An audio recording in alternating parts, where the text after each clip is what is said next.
What's up, guys? It's just QS here with Elder Scrolls Online video. It's not really a gameplay or trailer, it's just someone explaining the storyline of what the Elder Scrolls Online will be based off of. Like and subscribe and enjoy.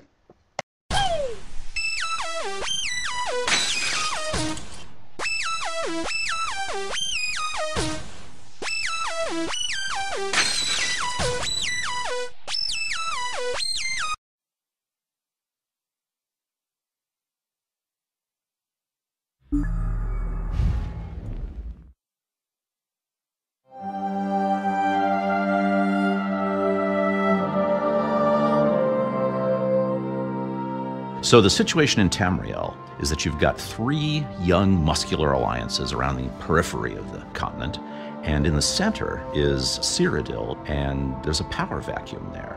Now, Cyrodiil is a big prize, a fertile heartland of the continent, and it's also the symbol of power over Tamriel in the White Gold Tower that has been the center of the Empire for millennia now. So the three alliances all have their own reasons why they feel like they should be ruling Cyrodiil, but the fundamental reason is that the Empire and Cyrodiil and the family of nobles, the Tharns that are ruling it, are weak, and the alliances are strong.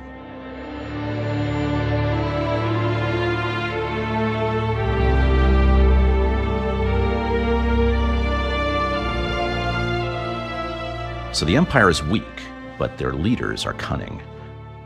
The current occupant of the Ruby Throne in the Imperial City is Empress Regent Clivia Tharn, and her father is actually the Chancellor of the Elder Council. His name is Abner Tharn, and he is a very old but powerful and really wily battle mage, and his family have been secret Daedra worshippers for generations. So when he sees the threat of the three alliances around the periphery and their inevitable interest in Cyrodiil, he turns to his family's old allies, the Daedra, and Molag Bal's main agent on Tamriel, the necromancer Lord Mannimarco. As the alliances become aware of Abner Tharn's Daedric connections, that becomes just one more powerful incentive to go into Cyrodiil and take him out. So, the alliances are very different, and they have different reasons, and they have different justifications for why they are going to be marching into the center of the continent. And this goes back to the individual leadership of the three alliances, and their motivations for why they're doing this in many ways reflects the values of the alliances themselves.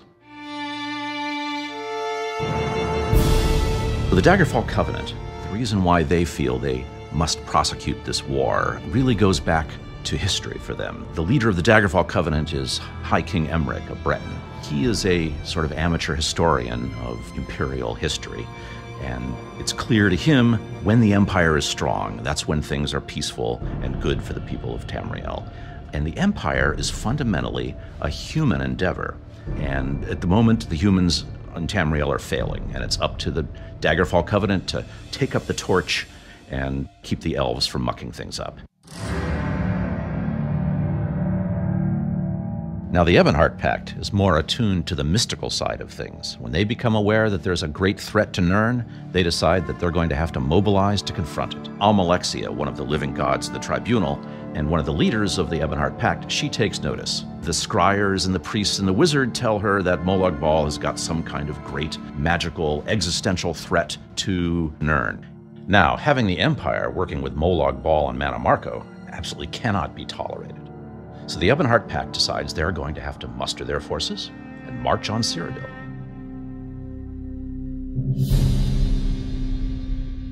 The Third Alliance, the Aldmeri Dominion, is led by Queen Irene of the High Elves, and her reasons for pushing this war into Tamriel are geopolitical and also personal. Before she'd assumed the throne, Irene had been an adventurer in Tamriel, and she had suffered personally at the hands of Abner Tharn in the Imperial City. Irene has seen the rot at the heart of Tamriel, and she believes that it's time for the elves to resume their responsibility to rule, to retake the White Gold Tower, which they built in the first place, and to get rid of the bloody and warmongering humans who, in empire after empire, have been drenching the continent in oceans of blood. It's time for the elves to go in, kick the humans out, and put things back to rights. What's great about this from a gameplay standpoint is that it gives each alliance a distinctive feel and ambiance. They each have their own methods and goals.